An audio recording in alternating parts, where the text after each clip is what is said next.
مين ما بيحبش الكيك؟ ويا سلام بقى لما تكون بالتفاح والقرفة.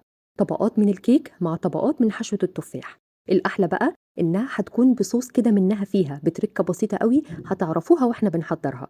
التركة دي هتغنيك إن انت تضيفي أي صوص خارجي. سهلة وبسيطة وبدون مكونات كتير، والطعم والريحة حقيقي هتقلب البيت. يلا بينا نحضرها على طول مع بعض.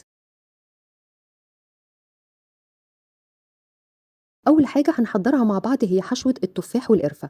معايا واحدتين بس من التفاح غسلته كويس جدا وقشرته، وبعد كده هقطع له مكعبات صغيرة جدا بنفس الشكل ده.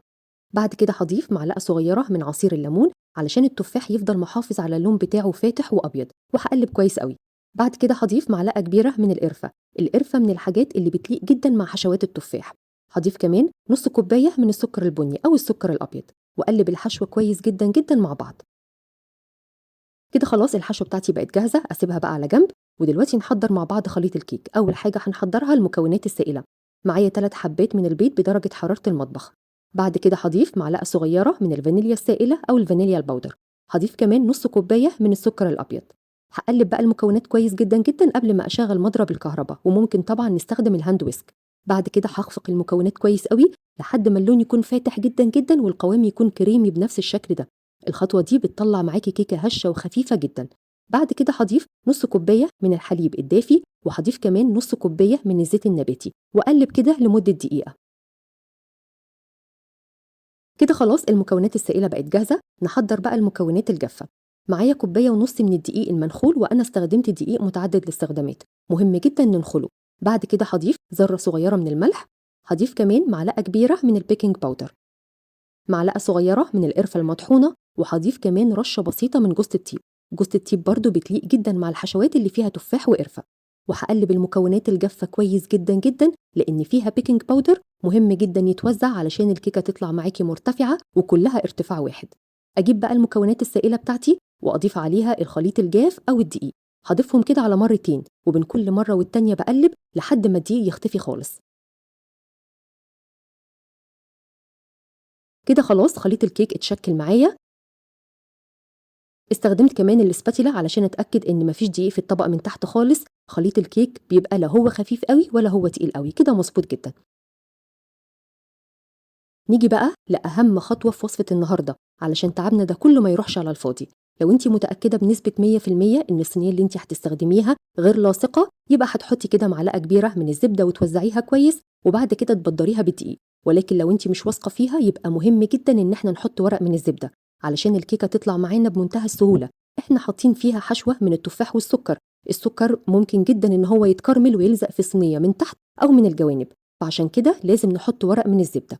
ولو في كده اي زيادات من الدقيق هننزلها علشان ما يبقاش في اي تكتلات في الكيكه من تحت، وننضف الصينيه بتاعتنا. بعد كده هضيف كده جزء من خليط الكيك في الصينيه كده من تحت واوزعه كويس جدا.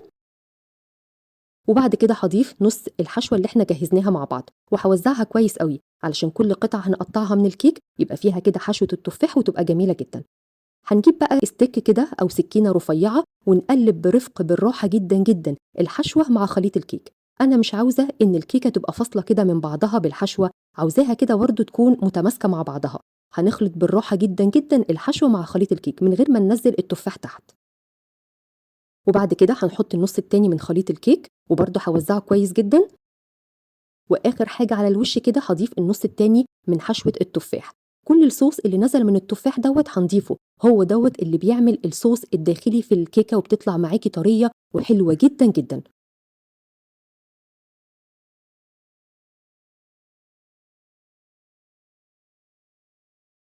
وبرده هقلب بالراحه جدا من غير ما انزل الحشوه من تحت. كده خلاص الصينيه بتاعتي بقت جاهزه. هتدخل الفرن على درجه حراره 180 على الرف الاوسط، وهتقعد بالظبط 45 دقيقه، وهتطلع معاكم بالشكل الرهيب اللي انتوا شايفينها دوت. احط فيها كده بس استيك تطلع معاكي نضيفه، تبقى كده خلاص الكيكه استوت وبقت مظبوطه جدا. اسيبها على جنب لحد ما تبرد تماما، ما ينفعش ابدا اطلعها من الصينيه وهي سخنه. اذا حابين ممكن ترشوا عليها سكر بودر، وهي مش محتاجه سكر بودر ولا حاجه، هي حلوه من غير اي حاجه. وبعد كده نقطعها بعد ما تبرد تماما. شوفوا بقى طريه ازاي، جميله جدا، التفاح باين فيها ومحافظ على اللون بتاعه ومظبوطه جدا. وبس كده، وصفة النهاردة خلصت، أتمنى إن الوصفة تكون سهلة وبسيطة عليكِ، مستنية رأيِك فيها وأشوفكم إن شاء الله على خير. باي باي.